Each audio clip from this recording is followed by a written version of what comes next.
fisiologis di Rumah Sakit M. Jamil Padang dan merupakan Kepala KSN dan Kepala SMF di Rumah Sakit M. Jamil Padang. Beliau menempuh pendidikan dokter di Universitas Indonesia, kardiologis dari Universitas Andalas, dan melanjutkan fellowship EP dan Device di Rumah Sakit Jantung Harapan Kita Jakarta. Dr. Hauda, kami persilakan. Terima kasih, moderator. Assalamualaikum warahmatullahi wabarakatuh. Pertama saya ucapkan terima kasih kepada panitia NHRS ASN yang ke-12 yang sudah memberikan kesempatan kepada saya untuk presentasi. Adapun judul presentasi yang diberikan kepada saya saat ini adalah The Importance of Long-Term Monitoring to Detect Subclinical Arrhythmia. Ini adalah highlight saya. Sebagai pendahuluan, diketahui bahwa lebih dari 90% atrial aritmia itu bersifat asimptomatik. Jadi pasien atau sebagian besar dari kita yang ada di ruangan ini, misalnya ada 100 orang, maka 90% dari kita mungkin menderita suatu atrial aritmia, tetapi asimptomatik. Sebaliknya, terdapat kesesuaian antara simptom yang dirasakan dengan kondisi atrial aritmia pada 20% pasien. Sehingga hal ini melegitimasi bahwa subclinical arrhythmia, dalam hal ini banyak diteliti adalah subclinical AF, merupakan suatu taki arrhythmia bersifat asimptomatik dan umumnya dideteksi melalui device. Selain itu ditemukan bahwa pada pasien yang sudah terimplantasi device di badannya ditemukan SCAP atau subclinical arrhythmia dan atrial arrhythmia ini sebanyak 30-35% pasien. Jadi kalau ada 100 orang pasien yang diimplantasikan pacemaker di badannya tanpa indikasi atrial fibrilasi atau atrial arrhythmia sebelumnya, maka 30-35% mereka itu mempunyai subclinical arrhythmia. Dalam hal ini yang terbanyak adalah subclinical AF atau atrial arrhythmia itu sendiri. Sedikit menjelaskan kembali tentang definisi sebelum kita lanjut ke bagaimana pentingnya nanti untuk mendeteksi subclinical arrhythmia adalah bahwa ada istilah yang namanya AHRE, atrial high rate episode. Itu merupakan suatu payung besar di mana SCAP termasuk di dalamnya, yaitu berupa asimptomatik dari atrial tachyarrhythmia yang terdeteksi melalui device. Umumnya rate-nya, rate atrium dalam hal ini lebih sama dengan 190 beat per menit yang berlangsung selama 5-6 menit. SCAP sendiri atau subclinical atrial fibrilasi adalah episode AF tanpa simptom yang terdeteksi melalui device atau continuous ECG tanpa ada riwayat AF sebelumnya. Istilah SCAP dan AHRE ini sering digunakan secara bergantian, jadi kadang-kadang sambus, kadang-kadang disebut AHRE, kadang-kadang disebut SCAP. Ini adalah beberapa definisi. Kalau AHRE dan SCAP tadi sudah saya sebutkan, ada lagi yang namanya SCIT atau subclinical atrial tachyarrhythmia, mencakup tidak hanya AF tetapi juga faktor dan atrial tachycardia. Sekali lagi hanya dideteksi melalui device tanpa ada dokumentasi AF sebelumnya.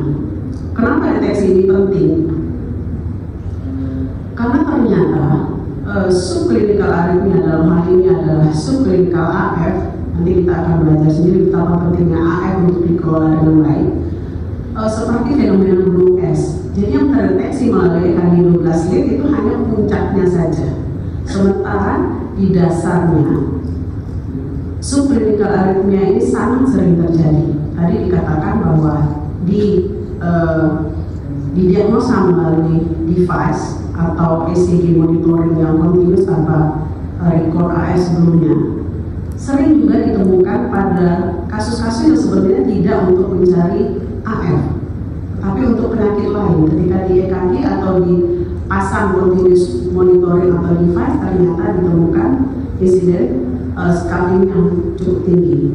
Dan sering juga ditemukan pada kasus-kasus stroke. Dalam hal ini adalah ESUS. Jadi sejauh dari neurologi misalnya, untuk mengeksplor kenapa ESUS ini terjadi, salah satu modalitas yang digunakan adalah continuous ambulatory ECG monitoring. Sangat sering ditemukan adanya SCAF ini. Apa indikasi klinisnya? Tentu kalau pasien sudah jelas menderita suatu AF pada EKG 12 lead, Berdasarkan cat pastu skor dan hasbes skor kita tidak akan ragu lagi kalau misalnya memang kelas 1A kita berikan. Tetapi pada kasus-kasus yang subklinikal masih banyak perdebatan. Di sini juga bisa kita lihat bahwa masih belum ada kesepakatan untuk terapi antikoagulan pada kasus-kasus SCAF ini. Karena kenapa pasien ada yang merasakan terjadi atrial aritmia dalam hal ini ya, kenapa sebagian lagi tidak, itu tergantung beberapa faktor, misalnya tipe dan asal dari aritmia.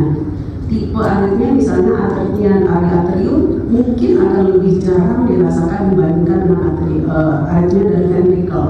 Kemudian seandainya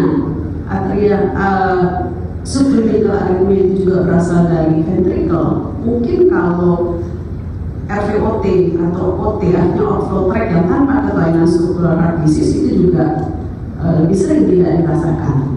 Tetapi kalau asalnya karena iskemik tentu akan lebih simptomatik. Kemudian juga ditentukan oleh disfungsi kardiak. Lebih jelek fungsi jantungnya, maka aritmianya juga akan lebih sering dirasakan oleh pasien. Kemudian respon kronotropik, kalau misalnya memang terganggu maka pasien itu akan aware bahwa dia menderita sesuatu yang tidak beres di irama jantungnya. Pasien yang lebih muda umumnya lebih simptomatik.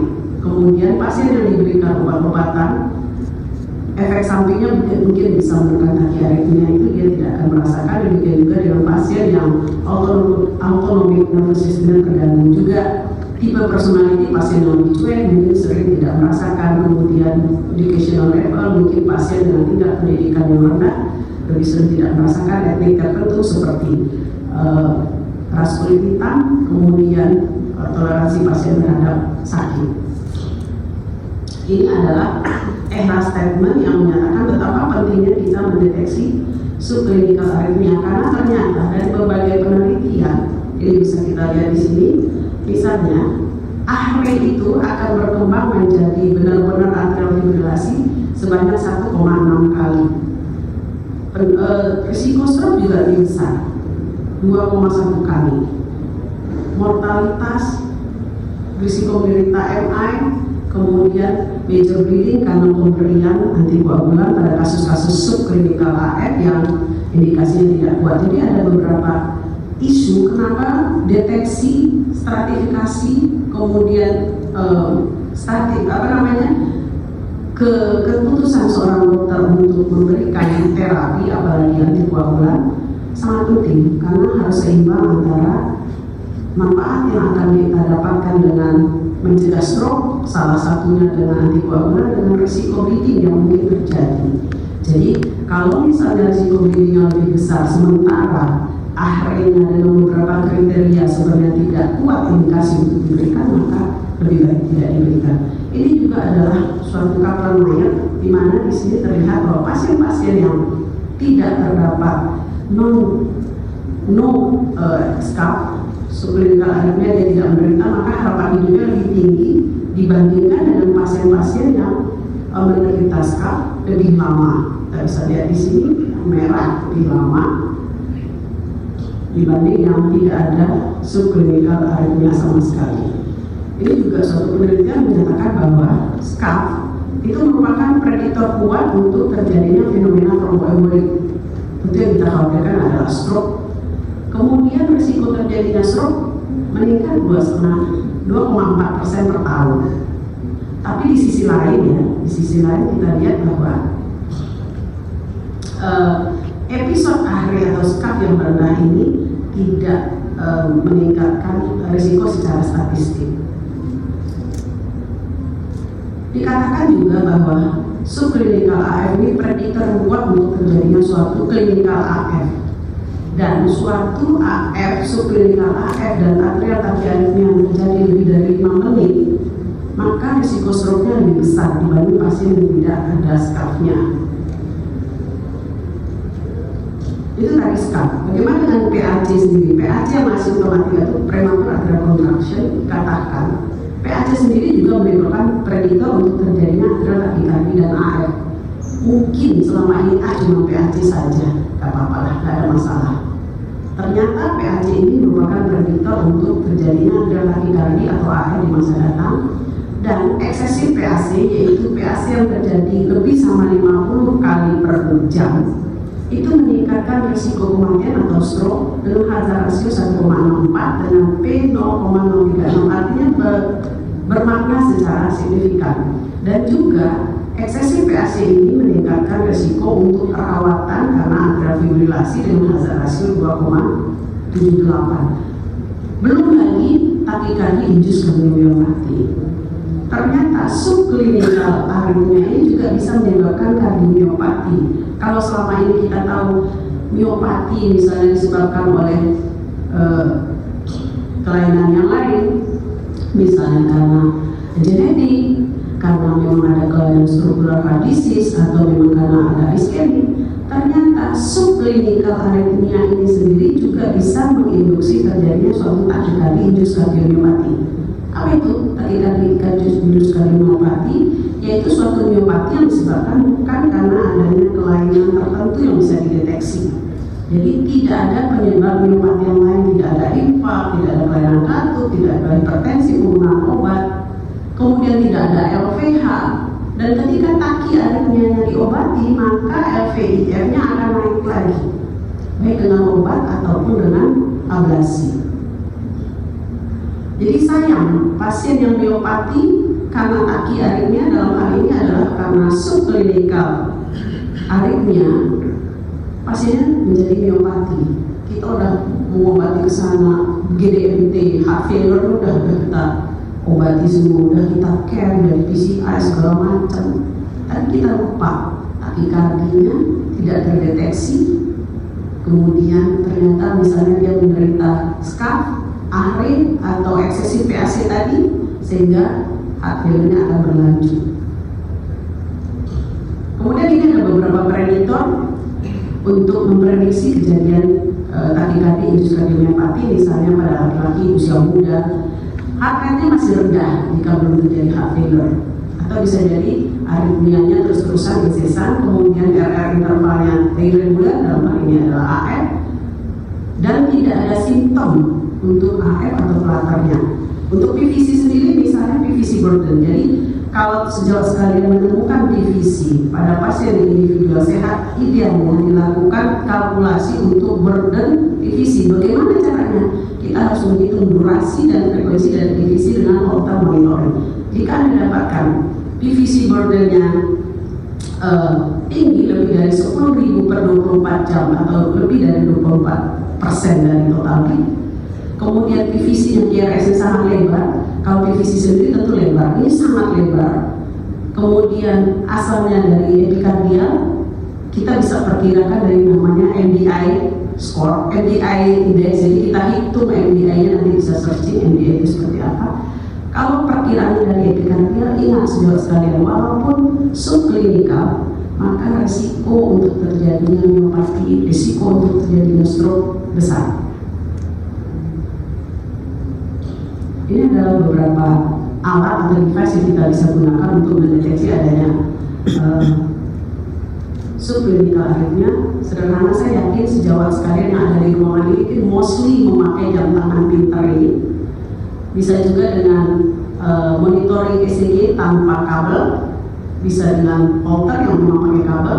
Lebih invasif bisa kita pakai ILR, implantable loop recorder, yang bisa dipakai sampai 3 tahun. Kalau yang sebelumnya ini kan, kalau ini patch ini mungkin bisa 7 hari, bisa 2 minggu, ini bisa 24 sampai 72 jam. Kalau ILR ini bisa sampai dengan 3 tahun, atau memang pasien yang sudah terpasang pacemaker untuk indikasi lainnya. Bagaimana manajemennya?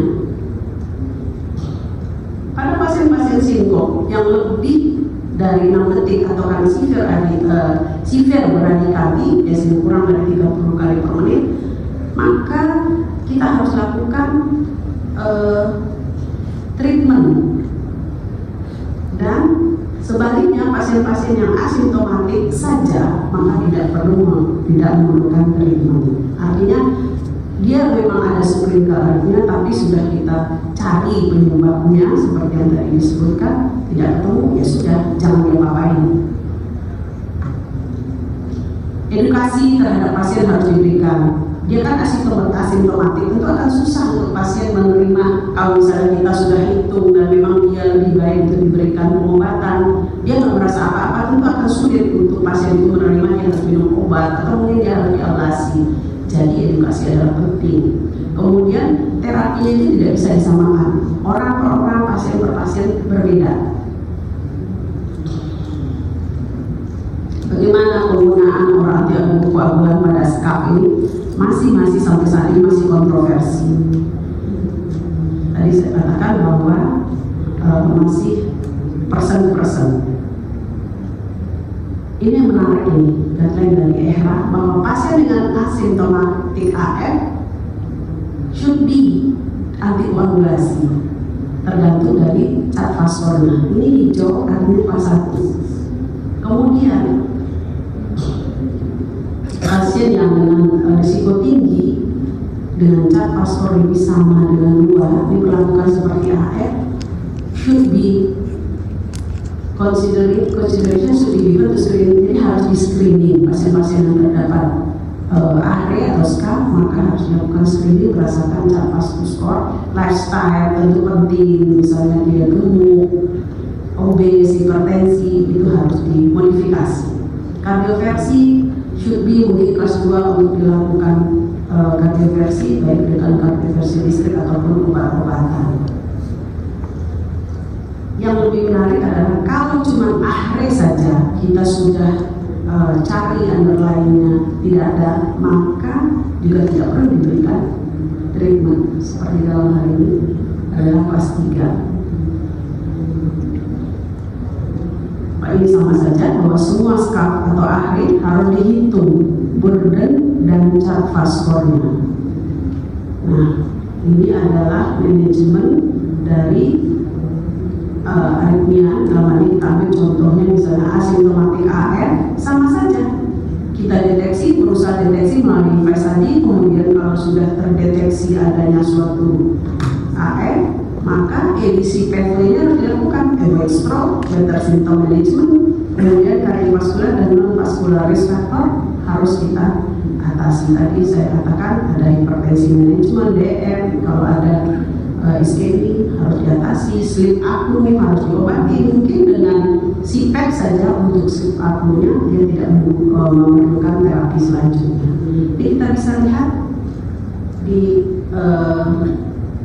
AHRE juga dan di public circulation kita bisa lihat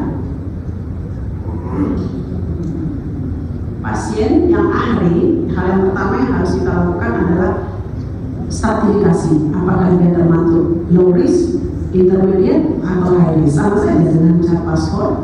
Kalau misalnya dia low risk, nggak usah di terapi antikoagulan. Kalau moderate, boleh iya boleh tidak. Sekalipun dia sudah high risk, tapi masih AHRE, belum manifest sebagai AF, masih terdapat kontroversi mau diberikan atau tidak. Sekali lagi tailoring.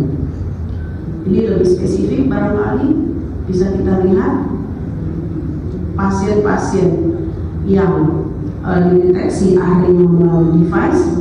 Kita stratifikasi dulu, asimptomatika atrial rate lebih dari 190, lebih dari 60 kali per menit. Kemudian kita hitung berapa lama dia menderita AHRE tersebut, simptomatik atau asimptomatik. Selanjutnya baru dibuat keputusan perlu atau tidak. Ini konsensus antara EHRA, Eropa, Amerika, ARS, APHRS, Asia Pasifik menyatakan bahwa untuk pasien-pasien dengan subklinikal atrial fibrilasi yang terjadi lebih dari 5,5 jam per hari dengan cat faskornya harus dihitung, dan jika cat faskornya lebih atau sama dengan 1 pada laki-laki dan lebih 2 pada perempuan, maka pemberian antikoagulan bisa dipikirkan. Sekali lagi harus ditimbang-timbang. Ini AHRE, untuk AF saja kita harus menimbang dengan benar antara risiko yang kemungkinan terjadi untuk mencegah risiko dengan risiko bleeding yang mungkin akan didapatkan. Ini sama saja pada penanganan AHRE, terutama isunya adalah antikoagulan, terdapat pro dan kontra. Ini para ahli yang pro karena lebih banyak manfaatnya.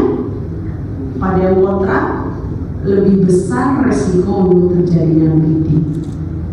Jadi sekali lagi tergantung